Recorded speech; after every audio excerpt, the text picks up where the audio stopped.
있는데 이게 그 아주 유명한 만화인데 노일 전쟁 때 얘기입니다. 러일 전쟁 때. 그때 이제 서양 사람들이 러시아도 그렇고 일본을 몽키라고 그럽니다. 제페니스 몽키. 예, 지금 서양 사람들이 지금도 러시아 사람들이 그저 테니스 선수 와가지고 우리나라 코미디언들하고 막 노는데 몽키 그러더라고요. 예, 러시아 사람들은 유난히 동양 사람을 몽키라고 그럽니다. 그런데 이게 아시아로 나오는데 그때 세계 챔피언이 영국이죠. 그리고 이제 라이징 챔피언이 미국이죠. 야, 너가 이거 막아야 되겠다. 일본은 말이죠. 꾀돌입니다. 일본군 하면 영국제가 반이고 미국제가 반입니다. 일본은 얘가 지금 왕인데 이놈이 곧 왕이 될 거를 알고서 두 나라 배를 사는 겁니다. 그러고서 얘를 깨버리죠. 이 그림은 웃기는 그림이지만은 이 일본이 러시아를 깼을 때 그거는 아시아의 충격이었습니다. 와, 황인종이 백인을 이기네. 그래서 인도 학생들이 영국 유학 가려다가 다 일본으로 오고 그랬습니다. 우리는 그 얘기를 차마 뭐 쪽발이 놈들 뭐 이러면서 안 하는데 그 역사의 사실이에요. 그리고 일본 때문에 미국이 동양의 국가들에 대해서 이 사람들 무서운 사람들이구나 하고 인식하게 된 것이고 우리랑 하나도 못할 것이 없구나라고 인식하게 된 결정적인 계기가 러일 전쟁이죠. 요 앞에 청일전쟁 때는 일본이 중국을 깼는데 그때 러시아, 프랑스 이런 것들이 또 삼국 간섭이라고 그럽니다. 일본이 이긴 거를 다 뺏어가갖고 일본은 다 이겨놓고 뺏긴 거예요. 그러니까 자기가 먹이를 잡았는데 통째로 다 뺏긴 겁니다.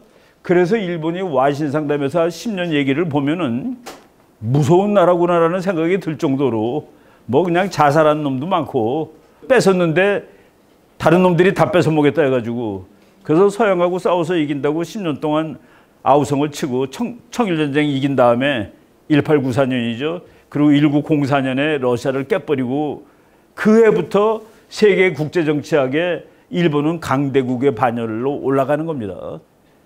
그래서 1905년에 일본은 강대국 반열에 들어간 첫 번째 아시아 국가가 되는 것이죠. 요거 말이죠. 지금 다시 얘가 중국이고 얘는 없어졌어요. 미국이 요 그림 빼고 이렇게 서 있으면 이건 지금 2019년의 그림입니다. 이게 중국이고 이게 일본이고 이게 미국이에요. 역사가 참 묘하게 반복이 되는 겁니다. 미국이 너 그동안에 너 나한테 덤볐기 때문에 너 전부 다 완전히 다 옷 다 벗겼었는데 다시 입어라야. 좀 싸우러 나갈 일이 있어. 이런 일이 지금 벌어지고 있는 것입니다.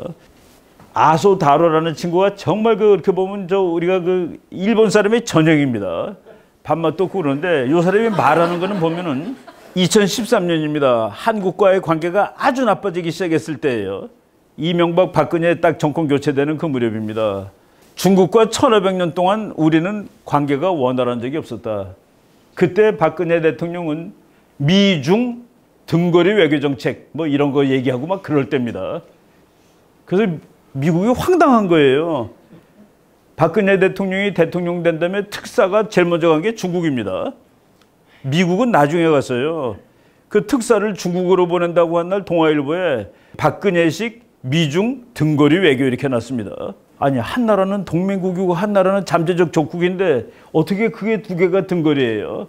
그때 딱 치고 나온 것이 일본이 우리는 중국하고 1500년 동안 사이좋게 지낸 적이 없습니다 라고 시끄럽게 얘기를 하는 겁니다. 누구 들으라고? 누구 들으라고? 미국 형님 들으라고 저렇게 얘기한 것이죠. 일본이 이미지 메이킹을 했는데 요거 미국의 포린 폴리시라고 상당히 대중적이면서 권위 있는 잡지입니다. 이 잡지에 The Land of the Sinking Sun, 뜨는 태양이 아니라 지는 태양의 나라, is Japan's military weakness, putting America in danger. 일본이 너무나 군사적으로 약하다는 사실은 미국을 위험에 빠뜨리고 있는가라는 논문이 나올 수 있게 일본은 미국한테 행동했다는 얘기입니다. 뭐예요 이거는? 그러니까 일본을 세게 만들어줘야 되겠어. 왜? 중국이 커지는데 중국하고 맞짱 서서 싸워줄 나라가 필요해. 근데 한국은 아닌 것 같아. 근데 일본은 너무 약한 것 같아. 제가 그때 뭐 여러 번 논문에서 쓰고 실론에서 그랬습니다. 왜 일본의 강대국화를 우리가 부추겨주고 있냐 이겁니다. 북한은 그러고 북한은 일본한테 군사력을 만들어준 계기를 제공한 나라죠. 6.25 전쟁, 미사일, 뭐 노동미사일. 북한이 노동미사일 발사할 때 직선으로 그으면 동경입니다. 미사일 날아간 그 궤적을 미사일이 동해바다에 떨어지죠. 북한에서 쏜 자리에서 떨어진 자리를 직선으로 이으면 동경이 나와요. 이 세상에서 남의 나라 수도를 정조준해가지고 미사일 쏘는 나라도 있습니다. 근데 그거는 일본의 군사력만 도와주는 거가 되는 겁니다. 결과적으로. 예. 난 일본의 이미지 메이킹을 얼마나 잘했으면은 미국 기자가 일본이 약한 것은 미국한테 위험한 일이다라고까지 얘기를 할까요? 예. 지금 일본이 만들어가는 겁니다. 그리고 이코노미스트의 2013년 5월 18일 이게 우리가 한참 미국이 한국은 우리 편이야? 너 이상하다 할 때 그때 이 잡지에 이게 날라오는 게 뭐냐 이게 이게 뭐냐 Is it a bird? Is it a plane? 이거 비행기야 새야? 아니야 일본이야.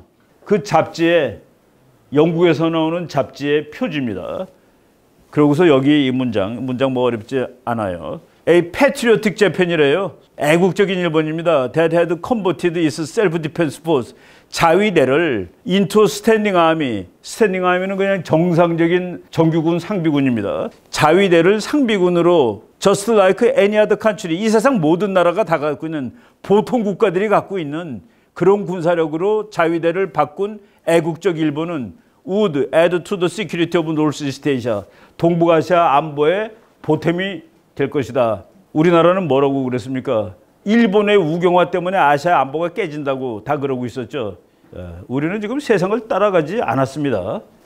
그리고 타임지입니다. 타임지에는 그 다음에 1년 후에요. 타임, The Patriot. 우리는 이놈을 이놈이라고 그러니까 안 되겠다. 이 사람을 뭐라고 봤어요? 우리 한국 사람 중에 이 사람을 어디 인격자로 불러줍니까? 근데 미국의 1등가는 타임지가 패트리어트라고 부르고 세계의 1등하는 경제지가 일본이 자위대를 정상국가의 군대로 바꿔놓을 경우 그것은 동북아시아 안보에 도움이 될 것이다. 이거 우리 모르고 지나간 거라면은 우리나라 기자들 너무 게으른 겁니다. 세계가 보는 일본과 우리가 보는 일본이 많이 달랐다. 일본의 국가 브랜드는 실제적으로 4위로 나오고 이미지는 1등으로 나옵니다. 2011년에 나올 때 일본이 이미지가 1등이에요. 이미지는 뭡니까? 나는 얘가 이유 없는데 좋아. 그게 이미지죠. 나는 얘가 나한테 나쁜 것도 없는데 얘는 별로 마음에 안 들어. 둘이 싸울 때 누구 응원합니까? 이미지가 좋은 놈 응원하는 거예요. 그래서 아까 독도에 그게 우리 건데도 불구하고 거기 비행기 싸움도 못하는 비행기 날렸다고 전 세계가 그거 일본 거라고 대답하잖아요. 참 이거가 우리가 그동안에 비단 지금 정부뿐만 아니라 특히 한일 관계에서는 앞에 정부들이 많이 에러를 범했다라는 것을 말씀을 드립니다. 예, 김대식 교수라고 카이스트 교수인데 보고 싶은 것만 보는 뇌 해가지고 우리나라가 언제 말이지 아베가 박근혜 대통령의 스토커라고 해갖고 한번 신문에 나왔습니다. 그때 다보스 포럼인가에 그냥 아베가 졸졸 따라다녔다고 그러는데 그때 모든 기자들이 금년 다보스 포럼의 인물을 아베로 뽑았습니다. 졸졸 따라다녀요.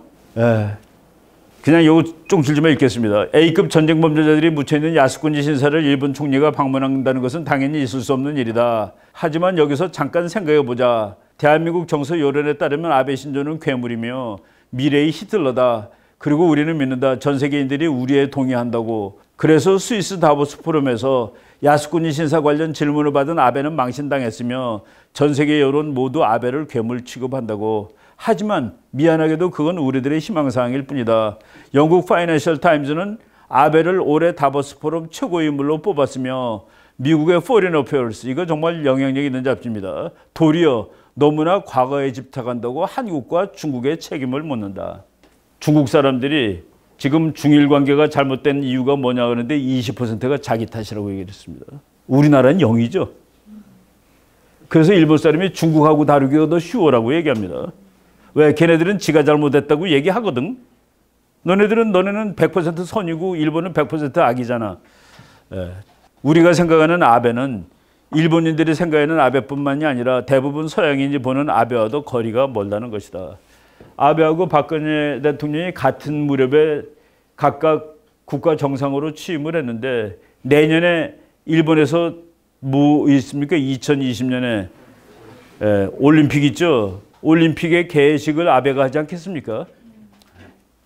바로 우리 볼 것을 보고 싶은 것만 보는 게 아니라 다 봐야지 세상 돌아가는 거 분석할 수 있습니다.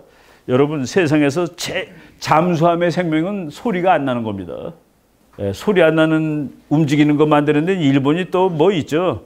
그런데 일본 잠수함이 소리가 제일 안 나는 잠수함 중에 하나인데 인도가 이걸 사느냐 해가지고 중국이 부들부들 떨었습니다. 결국은 성사는 안 됐지만은 일본은 언제든지 칼을 갖고 있는 거예요. 테크놀로지가 있으니까. 그리고 일본이 항공모함, 뭐 구축함 이런 거 잘 만든다고 그러는데 2차 대전 때 미국 거보다 일본 거가 더 좋았습니다.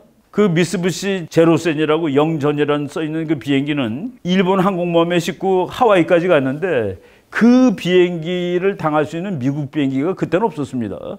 걔네들이 이미 1940년대에 세계 최고급의 군사력과 테크놀로지를 가지고 있었다. 그래서 지금 잠수함을 이거 지금 못 만들게 하는 나라 아니에요. 그런데 이거가 중국의 아주 최고의 악몽, 일본이 6개 스텔스 서브마린, 스텔스라는 거는 아무 소리도 안 들린다는 그런 의미입니다.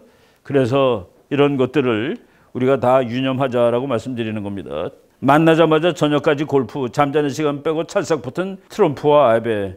얼마나 잘하는 거예요. 일본의 외교 정책의 특징, 전 세계에서 제일 센 놈은 반드시 내 친구로 삼는다. 그래서 1902년 일본이 영국하고 동맹을 맺습니다. 1902년. 그때 일본 사람들이 말이죠. 두꺼비가 달림과 결혼했다고 일본 신문에 나왔습니다. 자기네가 두꺼비래요. 예, 자기네를 스스로 그렇게 최대한으로 비하했는데 달림과 결혼한 겁니다. 영국과. 그러니까 러시아를 깰 수가 있는 것이죠. 그리고 그것이 이제 1930년대 초반까지 갔고, 그리고 그 다음에 딱 보니까 독일이 세네. 그래서 일본은 독일과 또 연합을 합니다. 그래서 1945년까지는 독일과 연합. 그 다음에 보니까 미국이 세계 챔피언이 되네. 그래서 52년부터 지금까지는 형님, 항상 세계 1등을 옆에 끼고 있었던 나라가 일본입니다. 그런데 일본은 전략이 없다 뭐 이런 말하고 일본은 뭐 그러면 안 되죠. 그리고 이제 조금 이따 제가 그 책을 좀 읽어드리겠지만은 국제 환경에 국내 정치를 가장 빠르게 변화 적응시키는 나라는 일본이다로 되어 있습니다. 메이지 유신. 아, 이거 유럽이 나보다 세네 이놈들이. 그냥 와장창 다 바꿔버리는 거죠, 나라를. 1차 대전 할 때 그때 전순국 편이었습니다, 일본은. 우리는 3.1운동하고 뭐 만세 부르고 독립시켜달라고 그랬는데 보니까 일본은 이긴 나라예요. 미국 편이었습니다. 그리고 2차 대전 때는 이제 그때 일본이 처음으로 줄 한번 잘못 쓴 거죠. 그러다가 깨진다면은 뭐 그대로 뭐 그냥 강아지가 주인한테 항복하듯이 붙어가지고 여기까지 왔는데 이제 그 주인이 너는 좀 불독이 돼야 되겠다라고 얘기하는 겁니다. 그 일본 사람 마음 속에 있는 정말 끝내주는 본원적 현실주의. 국가는 결국 힘이야. 본원적 현실주의를 위해서 일본이 40년 꿇어 있었던 거죠. 이 책에 보면은 이거 트럼프가 대통령 되기 전에 나온 책인데 제가 이 책 여러 번 인용했습니다. 여기에 10개, 미국이 할 10가지 일, 7번째, Strengthen Japan, 일본을 강화시켜줘. In order to help restrain China, 중국을 견제하기 위해서. 일본은 이제 미국에 강화시켜줘도 되는 나라의 반열에 올랐습니다. 너는 깡패야. 너는 팔다리를 다 잘라놔야 돼. 그것이 1945년이었는데 이제 2016년에 50년, 60년 만에 저걸 길러줘야 되겠다. 그 길러주는 것은 미국의 외교정책 목표 중 하나다라고 케네스 파일 교수 책에는 아예 써 있습니다. 이 사람은 이거 아주 기묘하지 않아요? 일본 사람이고 엄마가 일본 사람이죠. 아버지가 미국 사람이고 이 사람이 아시아 태평양 사령관을 했고 그리고 호주 대사로 발령이 됐었는데 한국 대사로 바꿔서 왔습니다. 한국에 앞으로 일이 나면은 일본이 엄청나게 뭔가를 해야 될 것 같아요. 이 사람은 일본 자위대까지도 지휘할 수 있을지도 모릅니다. 개념상으로. 그리고 한국에 이제 미국 대사들 오면은 지난번에 오바마가 보낸 대사는 좀 퉁퉁하고 뭐 사진 찍기 좋아하고 괜찮은 친구예요. 그냥 사람이 좋아. 사람이 좋은 거는 안 되죠. 전략가려야 되죠. 근데 그 친구 보면은 미군 대장들이 뭐 이런 놈이 다 있어. 근데 걔가 더 높아요. 대사니까. 그 보이지 않는 간극을 이 사람이 다 해결하는 겁니다. 지금 미군 사령관이 대장인데 나도 대장이야. 내가 너보다 더 높아. 가 될 수가 있는 것이죠. 서열이 명확하게 되는 겁니다. 예, 이런 이 사람이 여기 와 있는 거 한국, 일본, 북한, 전쟁, 군사 지휘 이런 것들이 다 이렇게 묘하게 맞아떨어지는 그런 느낌이 안 듭니까? 예, 아베랑 만났죠. 그때 이제 퇴임하기 전입니다. 이런 그림. 예, 우리가 이런 그림, 관찰력 이런 거 중요합니다. 이번에 그 판문점에서의 관찰력, 북한 지금 미국한테 그냥 뭐 여지없이 이 판문점 주인은 미국이라는 그 모습을 우리가 봤죠. 요 사진이 요 사진을 바꿔달라는데 우리 대통령이 중국에 가갖고 2015년 9월 3일 날 이게 적군이에요. 여기 가서 박수 치고 그 미군이 보기에는 아니 우리랑 싸운 군대인데 이게 6.25 때 얘네들 때문에 우리 뭐 수만 명 죽고 우리도 얘 몇십만 죽었지만은 거기 가서 우리 동맹국 대통령이 이게 뭐야? 그 제 친구 미국 외교관은 그럽니다. 이때부터 자기네들은 한국이 반드시 미국 편은 아니라는 것을 확인시켜준 결정적인 날이었다라고 얘기를 하죠. 그런데 날짜 잘 보세요. 이것이 2015년 9월 3일입니다. 그런데 제가 그 다음날 뉴스를 보다 깜짝 놀란 거예요. 요거 2015년 9월 4일 그러니까 우리나라 시간으로 9월 4일이면 미국 시간으로 9월 3일이죠. 일본 시간으로 우리나라 시간하고 일본 시간은 똑같으니까 9월 3일 날 박근혜 대통령이 중국군한테 격려 바치고 이렇게 다 했습니다. 미국 시간으로 그 시간에 그러니까 중국의 그 퍼레이드한 미국 시간 그러니까 미국 시간으로 2015년 9월 3일 우리나라 시간으로 일본 시간으로 9월 4일 미국하고 일본하고 캘리포니아주에서 상륙작전 연습을 했습니다. 중국이 최대의 퍼레이드를 벌일 때 12,000명의 퍼레이드를 벌렸는데 그 시간 그러니까 물론 똑같은 시간은 아니에요. 그러니까 타임이 같다 뿐이지. 미국은 일본은 1만 1,000명의 자위대 병력과 미군 병력이 캘리포니아 상륙작전을 연습하였다. 뭐예요? 이게 왜 이런 일이 벌어나요? 왜 한국군 안 가요? 일본이 자위대인데 상륙작전 연습을 시켜요? 상륙작전은 누가 하는 거예요? 해병대가 하는 거죠. 해병대는 방어군입니까? 공격군이지. 미국이 일본군을 공격군 연습을 시켰다는 얘기입니다. 그런데 한국이 계속 뭐 그냥 나는 오리발을 내밀었는지 왜 뭐 그냥 생각 못하고 그런지 모르지만은 그거보다 앞에 2014년 7월 30일 한일 관계 한참 나빠질 때입니다. 그리고 한중 관계 한참 좋아질 때 일본 자위대는 2014년 7월 30일 미국 하와이에서 상륙작전 저는 이 뉴스를 보는 날 충격 먹었습니다. 일본이 이제는 폭격기로 안 가는구나. 하와이에서 상륙작전을 시켰다? 그 진주만이 뭔데? 1941년 12월에 무슨 일이 있었는데 거기를 미국이 적군을 데려다가 상륙작전 연습을 시킨다? 이거는 그 의미가 보통 의미가 아닙니다. 이거 왜 우리는 안 데리고 가요?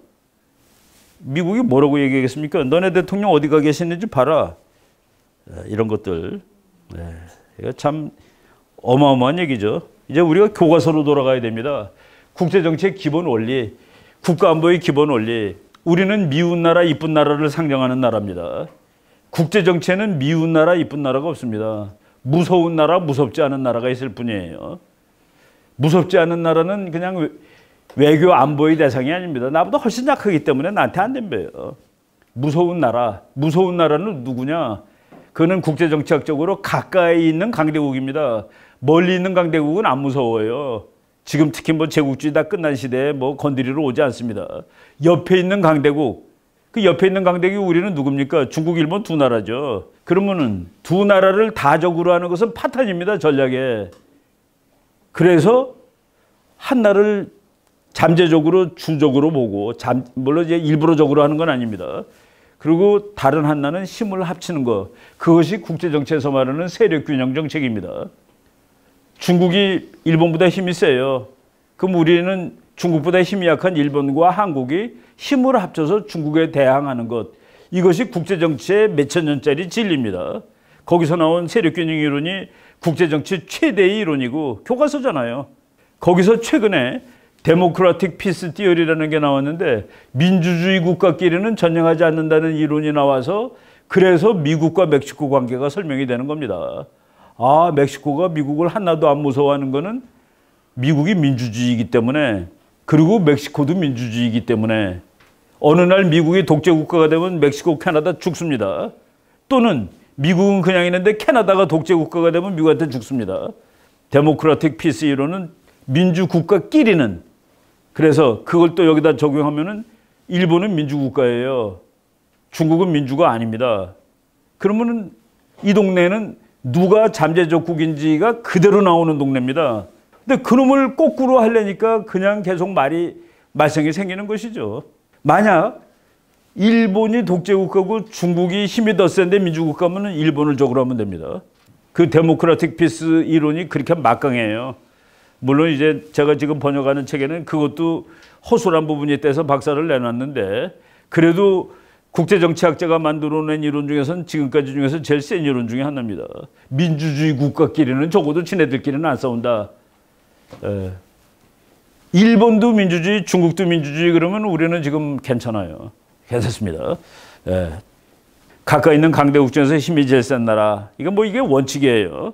그리고 이 원칙은 뭐 교과서에만 나오는 게 아니라 뭐 대단한 학자들이 얘기하죠. 뭐 이분은 최근에 작고 하셨지만은 브레진스키라는 교수가 2012년에 전략적 비전이라는 책을 썼습니다. 이 책에는 그냥 가정법을 썼어요. 미국이 힘이 빠져가지고 세계 문제에 개입하지 못하게 될 경우에 가장 힘든 나라 중에 하나가 한국일 것이다. 그리고 한국은 세 가지 옵션이 있다. 중국의 영향권 밑에 들어가든지, 독자적으로 핵무장하든지, 일본과의 안보 협력을 강화하든지 셋 중에 하나를 택해야 된다. 그런데 6개월 후에 동아일보 기자가 8월 달에 물어봤어요. 전화 인터뷰를 했어요. 브레진스키 교수께서 이 세 가지 옵션을 제시하셨는데 어떤 것이 제일 좋습니까? 그랬더니 세 번째가 제일 좋죠. 일본과 안보 협력을 강화해야 되죠. 그게 교과서입니다. 교과서예요. 그래서 이 사람은 그 얘기까지 했습니다. 나는 한일 관계가 얼마나 힘든지 알지만은 그래도 이게 최선이요. 근데 지금 이거 최선이 지금 안 되고 있어서 지금의 모든 사건들이 다 터지고 있는 겁니다. 제가 주장하는 겁니다. 그 사이 일본은 미국이 한국에게 맡기고 싶어하던 역할을 다 차지하게 된 것은 아닌가. 이게 지금 좀 우리가 외교 정책을 잘못해가지고 이런 결과가 온 거 아닌가. 일본이 무장한다고 왜 일본이 우경화된다고 아우성 칠 게 아니라 왜 저것이 우경화되는 걸 미국이 가만히 있고 오히려 부추겨 주는가를 따져봐야죠. 요건 뭐 그냥 일본 책들 쭉 나왔는데 우리가 일본에 대해서 너무 등한시하고 공부를 안 했습니다. 서점 가보세요. 중국 책은 얼마나 많아요. 일본 책은 별로 없죠. 일본도. 후쿠자와 유키치라는 일본 10,000원짜리 돈에 얼굴 나와 있는 이 사람은 1878년에 책에서 이렇게 썼대요. 100권의 만국공법은 여러 개의 대포만 못하고 수많은 화친조약도 탄약 한 상자만 못하다. 아주 노골적인 현실주의 국제정치 이론을 알고 있고, 이 사람이 참 뭐 우리나라의 이율곡 못지않은 그런 영향력을 갖춘 일본의 학자죠. 그리고 뭐 마리우스 잔센이라는 사람이 메이킹 오브 모던 재팬, 이것도 아주 좋은 책입니다. 일본이 강대국이 되어 영향력을 갖게 되었다는 사실에 미국은 이제야 겨우 적응하기 시작했다. 뭐냐면은 미국은 일본이 강대국이 되는 것은 있을 수 없는 일이었습니다. 왜? 전쟁 범죄자니까. 그런데 그거를 지금 미국이 인정을 하고 거기에 적응을 하는 겁니다. 앞으로 어느 정도, 얼마나 잘 적응할지는 태평양을 사이에 둔 일본과 미국 양국의 장래를 규정하는 것이 될 것이다. 중국이 크기 전에는 미국 사람들이 일본의 부상에 대해서 무지하게 불편해했습니다. 무서워하고. 그리고 일본의 일부가 이제 우리가 참편이구나. 그래갖고 일본에서 이제 이시하라 신타로 같은 그 민족주의적인 정치가 시인 이런 사람은 노라고 말할 수 있는 일본 이런 책 써가지고 미국을 완전히 겁을 줬죠. 그리고 미국의 폴 케네디 같은 교수는 앞으로 다음번 챔피언은 일본이야. 에르자라 포겔 같은 사람은 재팬 에즈 넘버원. 일본이 이제 미국을 앞서겠구만. 그래서 미국이 일본을 박살내버린 겁니다. 근데 일본은 군사력이 없으니까 경제력으로 그냥 그대로 없어져 버렸죠. 그것이 잃어버린 20년입니다. 그러고서 지금 이제 중국이 크는데, 아까 제가 모두에서도 얘기했지만은 중국이 민주주의 국가가 될 줄 알았는데 아니다. 그래서 그거를 견제하는데 한국이 아니다. 그럼 누구예요? 일본이지. 바로 이런 책들인데 요거 이제 금년에 나온 책인데 그 일본 사람 중에서도 좌파들은 일본은 미국의 개였다라고 씁니다. 꼼짝도 못하고 그냥 개처럼 뭐 그냥 미국이 하라는 대로 그런 책들도 많이 있어요. 일본 좌파들이 쓴 책. 근데 이 사람은 일본의 전략을 있는 그대로 저것들이 정말 끝내주게 세상에 적응하고 국내 정치를 그렇게 국제 정치에 빨리 적응하는 나라는 지구에 일본밖에 없다. 이 메이지 유신 보세요. 그렇게 처절하게 적응을 할 수 없잖아요. 근데 이 사람이 뭐 그런 거 쓴 겁니다. 이게 일본이 2차 대전 이후에 세계에 적응한 거예요. Uncompromising Policy of Unconditional Surrender. 무조건 항복에 대한 뭐 가부를 묻지 않는 정책이죠. 이게 우리는 미국의 개가 되죠.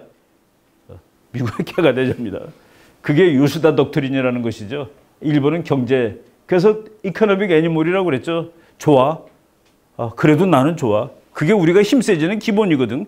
그래서 이코노믹 애니멀이라는 소리를 들으면서 안보를 미국이 다 책임지는 한도 내에서 이제 이거를 이 책에서 잘 분석을 하고 있습니다. 일본이 치른 대가 미국의 패권을 인정하는 미국과의 동맹. 제가 지난번에 그랬죠.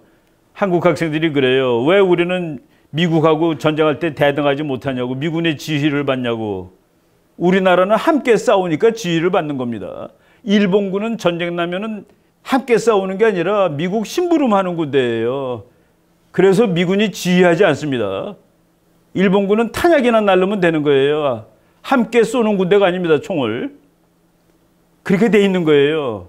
근데 그거를 지금 이제 넘어가려고 그런다 하는 그 얘기입니다. 미국의 패권을 인정하는 미국과의 동맹. 그러니까 우리는 너의 심부름꾼이야. 그것이 일본이 치른 대가라고 케네스 파일 교수가 얘기를 하고 있습니다. 일본의 외교 정책은 현재 sea change, 아주 이제 변하는 겁니다. 1945년 이래 전례가 없었던 적극적이고 독립적인 외교 정책, 그리고 2차 대전 이후 냉전 시대의 제약으로부터 탈피하고 있다. 그리고 아베는 우리가 봤을 때 여기 우리 대부분이 전후 세대예요. 1945년 이후에 태어난 사람이 지금 75세입니다. 1945년이 2차 대전 끝난 해 아니에요. 그러니까 다 전후 세대지. 그래서 그 전후 세대, 전쟁에 대해서 도덕적 책임이 없는 세대, 우리 아버지가 한 거야. 우리 할아버지들이 한 거야. 그런 세대는 이제 총을 다시 잡을 수 있다는 생각을 하고 있다는 식으로 이 책은 주장을 했는데, 아베, 전후 세대의 대표적인 그 일본의 그 정치가 중에서 전후 세대를 대표하는 그 정치가라고 볼 수 있죠. 이 책에 제가 좋은 말만 그냥 몇 개 땄습니다. 일본의 새 세대 지도자들은 상호 국가로서의 역할만 돋보일 뿐인 국제 정치에서 일본이 낮은 위상으로 마음이 편치 않다. 이거 이제 영문이 아니라 번역이 나왔어요, 이 책은. 미국은 오래전부터 일본이 더 적극적인 안보 역할을 할 분명한 체별을 해야 한다고 최근에 왔다. 일본에게 더 적극적 역할을 맡기는 것이 미국 정책의 주요 목표다. 이 책 2007년에 나온 책입니다.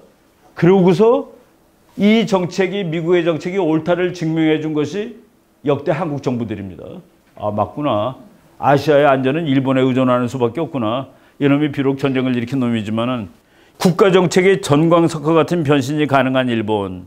일본은 한때 국가라기보다는 주식회사였다. 그렇죠. 그래서 재팬 인코퍼레이티드라고도 불렀죠. 이코노믹 애니멀이라고도 불렀죠. 일본의 경제 정책이 전략적 사고에 깊이 뿌려박혀 있다는 것을 몰랐다. 키신저도 우리는 저게 저놈 이코노믹 애니멀이야라고 떠들었지만은 그것이 일본의 아주 심오한 전략이었다라고 썼습니다. 일본은 예측 가능하고 매우 합리적인 국가다. 케네스 파일이 평생 일본 공부하고 이렇게 쓴 겁니다. 국제 정치에서 손을 뗀 지 반세기 후 21세기 전략상 중요한 투쟁에서 선도자가 되기 위해 준비하고 있는 일본이다. 21세기 전략상 중요한 투쟁이 뭡니까? 미중 패권 전쟁이죠. 거기서 미국이 이기면 당분간 미국한테 덤벼들 나라가 없습니다. 누가 덤비겠어요? 이 선수들 다 끝났습니다. 독일 덤비다 미국한테 죽었죠. 러시아 50년 만에 죽었죠. 일본 잠깐 덤벼들다 그냥 갔죠. 중국마저 가면은 이제 누가 덤비겠어요? 미국한테. 바로 이 21세기 전략상 중요한 투쟁, 이 투쟁에서 일본은 이제 역할을 하기 위해서 준비하고 있다. 일본은 계속해서 국내 질서를 새로운 국제 질서 형태에 맞추기 위해 철저하게 개변해 갔다. 메이지 유신 이런 거고. 일본 현대사 150년 동안 국제 지배 체제 구조가 근본적으로 변할 때마다 몇 번이고 일본은 그들의 외교 정책을 변화된 국제 질서에 따라 바꾸고 국내 조직을 재구성하여 그 이점을 살려내었다. 제가 미국의 1등 가는 미래학자가 조지 프리드만 박사라고 그랬습니다. 조지 프리드만 박사는 피를 안 흘리고서도 혁명 수준의 국가 개변을 이룩할 수 있는 나라는 일본밖에 없다고 그랬습니다. 피를 안 흘리고도 혁명 수준의 국가 변혁을 아무 때나 할 수 있는 이런 국가는 찾아보기 어렵다. 현재 일본은 시대 추세에 이미 반응하고 있다. 일본은 한 번도 야만인의 정복을 허용하지 않았을 뿐만 아니라 왕조가 바뀐 적도 없었다. 일본의 전략 문화는 근본적 현실주의다. 아까 총 탄약 한 상자가 만국공법 100권보다 낫다고 그런 얘기 있죠. 그게 근본적 현실주의입니다. 국제체배의 힘의 분포와 힘의 근원에 대한 존중, 외부 세계 조건의 적응. 나라가 발전하는 스타일이 있는데 일본은 국가가 통일이 안 되고 있다가 최근에 와서 통일이 됐습니다. 이거 봉건제이기 때문에 그놈들은 서로 힘의 경쟁을 하는 거예요. 유럽이 봉건사회잖아요. 그러니까 각 봉건 영주들이 힘의 경쟁을 하다가 나중에 통일이 되고 보니까 그냥 강대국이 돼버리는 겁니다. 일본이 유럽하고 비슷한 발전론을 거치는 거예요. 나중에 다 합치고 보니까 그리고 각 성들, 각 영주들은 힘의 본질을 이해하고 있는 겁니다. 그래서 나중에 다 합치고 나니까 그냥 강대국이 탄생하는 겁니다.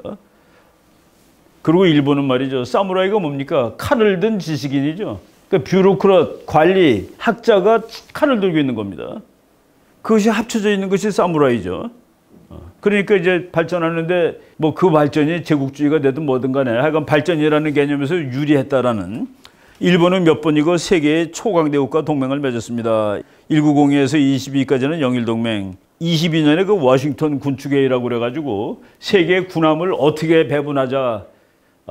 영국, 미국, 일본, 뭐 독일, 이태리, 거기서 일본은 완전히 그 세계 3대 강국으로 인정을 받은. 근데 그때는 미국하고 친구가 아니니까 적국이었죠. 그리고 1936년부터 45년까지는 독일하고 같은 편, 52년부터는 미국하고 같은 편. 그리고 그거를 잘 유지를 했습니다. 일본의 유일한 신념은 사실상 국력시장에 전념하는 민족주의다. 국력신장에.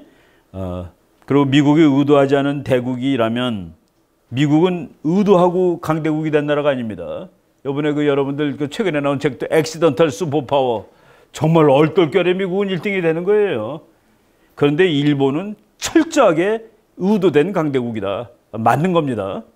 그리고 데이비드 랜드라는 사람이, 이 사람도 욕 많이 먹어요. 서양이 동양보다 본질적으로 우세하다라고 얘기했다가 욕먹는 사람인데, 일본에는 성공을 가능케 한 고통과 노동이 있었다. 피와 땀으로 된 나라다라는 그 얘기를 한 겁니다. 국가는 일과 애국심을 연결시켰다. 이게 박정희 발전 모델하고 똑같죠. 박정희의 발전 모델이 일하고 애국심하고 연결시켜가지고 한국이 그냥 팍 크는 겁니다. 국제사회에서 버림받은 패전국으로 국력을 회복하는 길을 찾기는 그렇게 쉬운 일이 아니었다. 미국의 자유주의 국제 질서에 적응하고 냉전의 질서에도 적응하는 그게 요시다 독트린인데, 1. 일본의 제일 목표는 경제 부흥이다. 2. 일본은 경무장만 한다. 경찰만 하는 거예요. 국제전략 문제에 개입하지 않는다. 3. 장기적인 안보를 보장받기 위해 일본은 미국의 육해공군기지를 제공한다. 나는 너의 부하가 되겠다.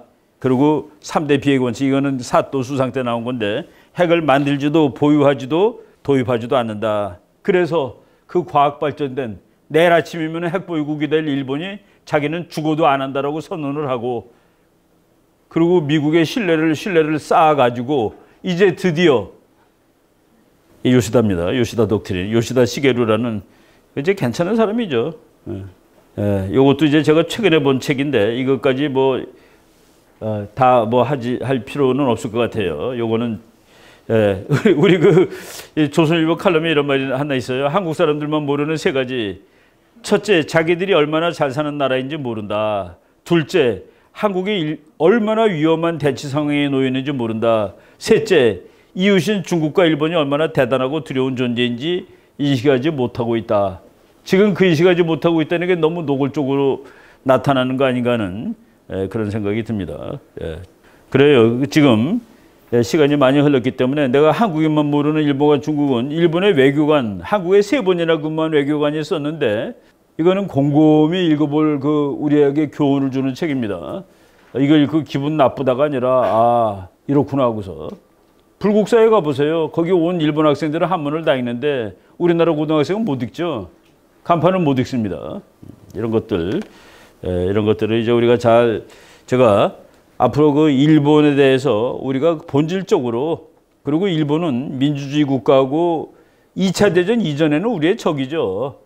우리의 적이 틀림없습니다. 우리를 뭐 식민지하고 우리를 지구상에서 지었던 나라니까 그거를 잊어버리면 안 되는 것은 너무나도 당연한 얘기지만은 영원한 적도 영원한 친구도 없다는 국제정치 원칙이 더 중요한 겁니다. 그래서 우리는 그거를 지금 그렇게 치면은 중국은 뭐 괜찮은 나라인가요? 제가 이것도 좀 시간 있으면 하려고 그러는데 조선인 60만 노예가 되다. 이 책 한번 읽어보세요. 얼마나 분통이 터지는 책인지. 중국한테 개처럼 끌려가는 우리의 여자들 이런 것들 뭐 이건 거의 뭐 팔리지도 않겠죠. 반중이니까. 그래서 우리가 공부를 널리하고 뭐 좀 넓은 마음을 가져야 됩니다. 대한민국 지금 이 정도 이렇게 꼭 꽉 막혀가지고 뭐 일본한테만 맞짱 뜨고 그런 나라가 아니죠. 그런 나라를 이제 넘어가야 됩니다. 넘어가야 되는데 그러기 위해서는 우리가 국수주의 그런 것이 아니라 우리도 이제 국제주의 그리고 자유주의 그리고 어느 편 서야 되는지 뭐 다 쉬운 답이 나오는데 거기에 좀 이렇게 신경을 쓰자라는 말씀을 드리겠습니다. 제가 시간이 많이 됐으니까 여기까지 강의를 하고 뭐 시간이 좀 지났습니다만은 질문 뭐 질의응답 같은 거 좀 뭐 한 20-30분 하도록 하겠습니다. 강의는 여기까지 하겠습니다. 오늘 강의 고맙습니다.